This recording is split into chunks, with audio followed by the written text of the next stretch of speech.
In this series, we introduce the stories of some of the DaDa artists who are with us on a journey to try. DaDa presents Try. And I guess I kind of had the idea of, if we all know what we imagine what radical looks like, is it actually radical? Hello, I'm Nikki Miles-Wilding, Joint Artistic Director and CEO of DaDa. I'm a white woman. I have short hair, shaved at the sides, it's light brown, and it's bleach white on top with my roots coming through. It's a bit fluffy today. I have a piercing in my left nostril. I've got brown rimmed glasses. I'm wearing a black and gold Adidas jacket, dark blue jeans, and my black and pink Nike Air trainers. And sat next to me on the floor is the brilliant Grace. Hi, my name is Grace and I'm the Joint Artistic Director and CEO of DaDa.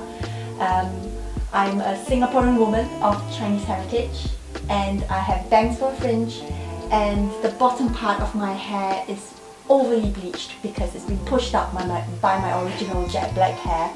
I'm wearing a blue and white jacket, black skirt with flowers embroidered on it, and green leggings and a pair of blue boots.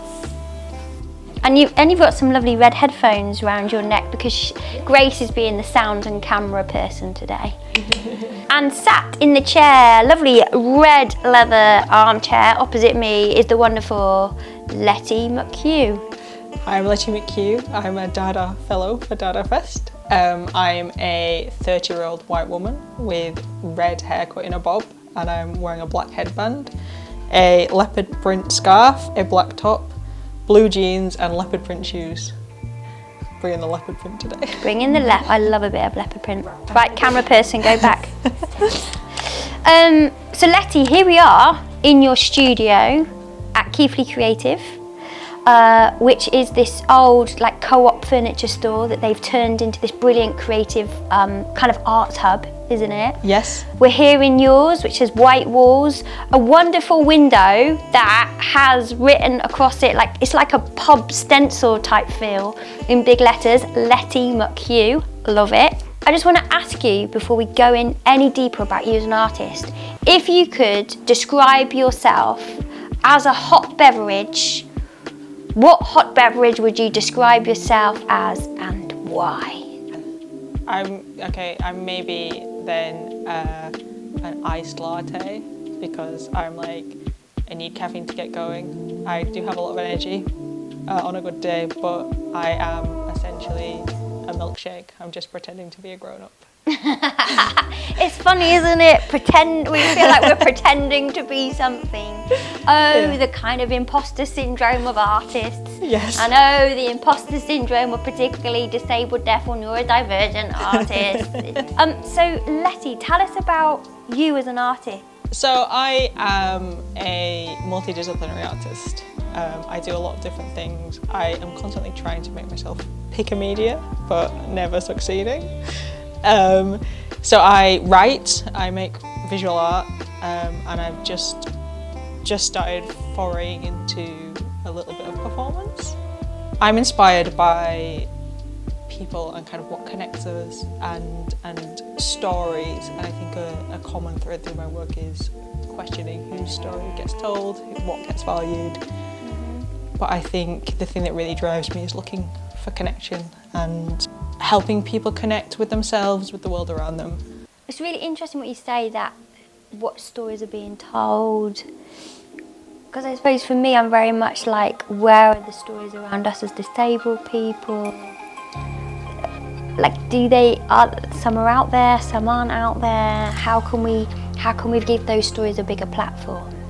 Yes, I think that's part of when I first started making work in the disabled art sphere, I felt a little bit like I wasn't at home, because a lot of people talked about disabled art has to be radical, and I didn't really feel very radical. But as I've got more confident as an artist, I think that it is a radical thing for a disabled bisexual woman to be telling her own story and to be in the room, to be here, to be platformed, and choosing whose story gets told. It's really interesting that you said there about disabled art's not being radical enough. Because I think that's one thing we forget as disabled artists, isn't it? That actually by our work being out there, by being in an art studio, by putting our voices out there, we are being radical. Yeah. Because we're changing the landscape, aren't we? The cultural tapestry. Yes, I think that's absolutely true, that it is just radical for us to claim the space for ourselves and tell our own stories. I think in my work, I'm very, I do a lot of reading of art theory that influences my thinking, but when I have the ideas for the project, it always comes from the heart, and it is that thing of this is a story that I want to tell, and this is a story that I think is important to be told. So it's sort of that thing of, in the end, you're just going to tell the stories that your brain comes up with, if you know what I mean. You can only be the person you are. And I guess I kind of had the idea of, if we all know what we imagine what radical looks like, is it actually radical? Situationism is an art theory that has been really influential for me. Tell us more. So it's kind of influential in two ways, and it's about how basically spectacle is used to control people in a capitalistic society, how you can create conditions for new thought, when we live in a society that's designed to distract you from yourself and distract you from the people around you. And I found that really interesting artistically, of if I'm wanting people to think about women's textile skills or disabled stories in new ways, how do you create the condition for that to happen when we are bombarded by spectacle, and I think more so now with social media, smartphones. So that's why I use large scale quite a lot in my work, is this idea of co-opting the tactics of spectacle, so that you create a moment where people can get past their assumptions, I suppose, not think of things how they've always thought of things. And it's not I'm not a person who would cast any judgments about how any other artists work, or think it's just questions that I ask myself, I suppose. It's good questions to ask yourself. It's got me thinking. Particularly the whole thing around spectacle being driven by capitalism, and that thing of how being disabled, we're made a spectacle of to suit non-disabled narrative. Yeah, we could be all day on this. Because it's very interesting, I think.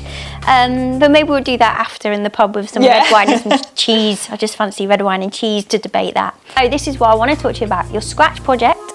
Tell us about that. And the theme of this season is to try. So with your Scratch project, tell us about it and what are you set out to try? Okay, so my project for Scratch is a project called Book of Hours. It's a very multi-disciplinary project where there's an installation and a book and some film work. Around the time I had the first idea of it, I was thinking about how connection could be radical, but how could that be small rather than large scale? And then in April of 2020, I had a really horrible MS relapse and was stuck in bed for 3 weeks and couldn't look at light, and was having a quite rubbish time. And you kind of go to a really different space in your head, and I was kind of trying to find things, I guess, to hold on to, and I started thinking about basically early Christian hermits. I wasn't so much interested in the God part, but how did they do it, because I was stuck on my own, and I remembered sort of vaguely this idea of a Book of Hours, which were medieval sort of prayer books. There's watches throughout the day, and it tells you in them kind of what to think about at different times of the day for the whole year. And that really appealed to me in that space, because I wanted somebody to tell me what to think about that wasn't how much my brain hurt. And I imagined an imaginary version of a Book of Hours, but that would kind of apply to my life more, so it's a modern, secular, up-to-date thing. So that's what I'm trying for Scratch Fest. Love it. And I'm really excited to experiment. When I am unwell, audio is really important to me, because I can't look at screens. So that it's brand new for me, and the technology is a little bit scary, but that inspired me to really work together, putting some sound installation together, because that's what works for me. So one of the other things I'm going to be trying at Scratch is experimenting with sounds coming out of the installation and see where that takes us. Brilliant. And how are you feeling about trying out so much brand new stuff? You know, I'm just so excited. I'm so excited. Phew, I'm glad you said that. And it was like, I'm full of anxiety and nerves. No, it's like I actually, the kind of intellectual thinking I do about my work is one thing, but to have that feeling of like being really unwell and to hold on to the idea of making this project and then to be here making it. Especially because in the past my illness has really got in the way of opportunities for me. It is like really multi-layered and you know, it is just so meaningful to be able to do it and to be here on the other side of that kind of tough moment. Well, yeah, we are really excited that you're going to be part of DaDa Fest Scratch, that you're one of our fellows and you have this brilliant piece of work that you are going to try out at Scratch. And also for my mint tea. You're very welcome. Thank you very much.